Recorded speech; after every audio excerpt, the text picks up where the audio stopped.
महरुअ जो सारो किस्सो मालूम आहे। जी अचुलत कीअं थी मेरुअ जो पंहिंजी सिबान ते नालो थी आणी मूंखे महाराज सरफराज मुझी खान कयामत कारी तो कई नूरी तुझे करे ही मां पाजे अम्मा ऐं अब्बे खे रंजायो इन शर्त ते ॾींदसि त पंहिंजो पुट बि मारींदो।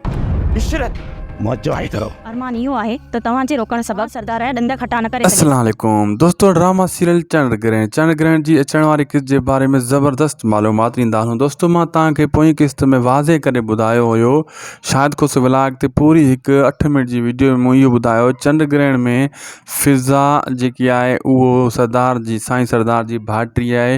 अचण वारनि किस्तनि में इहो ज़ाहिर थींदो ऐं हुन पंहिंजे भाउ खे मारे भाॼाई खे घरां कढियो हुयो।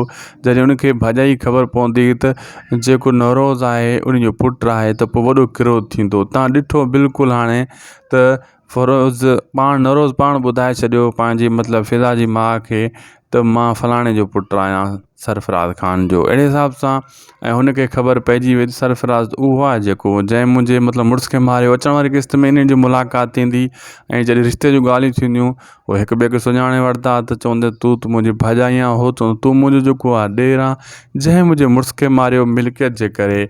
हाणे हिकिड़ी शर्त ते रिश्तो ॾींदुमि, जे मिल्कियत पंहिंजे पुट जे नाले कंदे ऐं मिल्कियत जे करे हिन सुभाणे तो पंहिंजो पुटु बि मारे छॾे जीअं तो पंहिंजो भाउ मारियो, न त मां पंहिंजी धीउ न ॾींदुसि। हाणे दोस्तों अहिड़ो मज़ो करे ईंदो ड्रामो अचण वारनि किस्तनि में, छाजे करे साईं सरदार सरफराज़ खान खे हाणे जेको आहे न उहे ॻाल्हियूं यादि ईंदियूं त मूं जंहिंखे माज़ी करे छॾियो माज़ी मुंहिंजे साम्हूं अची बीह रहियो आहे।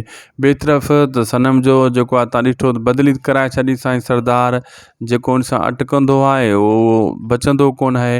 ऐं अचण वारी किस्त में तव्हां ॾिसंदो त हिक ॿिए खे इहे धमकियूं बि ॾींदा। साईं सरदार उते वेंदो इन केस जे मुतलिक़ जेको नवाज़ ते मरिजी वियो, नवाज़ वारो केस जेको आहे पीठो कमदार खे छॾाइण जे लाइ वेंदो ऐं सनम चवंदी मूंखे तुंहिंजी भेण जी महरू जी सॼी ख़बर आहे त उनजो कहिड़ो चकर हुयो, कहिड़े हिसाब सां उनखे तूं मारायो उनजे नवाज़ खे सॼी। उहो पोइ हिते हिक ॿिए ते झिणकूं ॾींदा ऐं छितो थी पवंदो साईं सरदार त मुंहिंजी बेइज़ती करे थी, मूंखे घटि वधि ॻाल्हाए थी छो। अहिड़े हिसाब सां फ़िलहालु कमदार ॿधो पियो आहे इन खून जे केस में, लेकिन साईं सरदार तमामु जल्द इन खे छॾाए वेंदो। छाजे करे त उनजा हथ ड्रिगा आहिनि ऐं पोइ इहो कमदार बि छुटी ईंदो ऐं वाठा बि जेको आहे बची वेंदा। ॿी तरफ़ जेको आहे यूसुफ पंहिंजी ज़ाल खे चवंदो तुंहिंजे करे मुंहिंजी क़यामत कारी थी वई।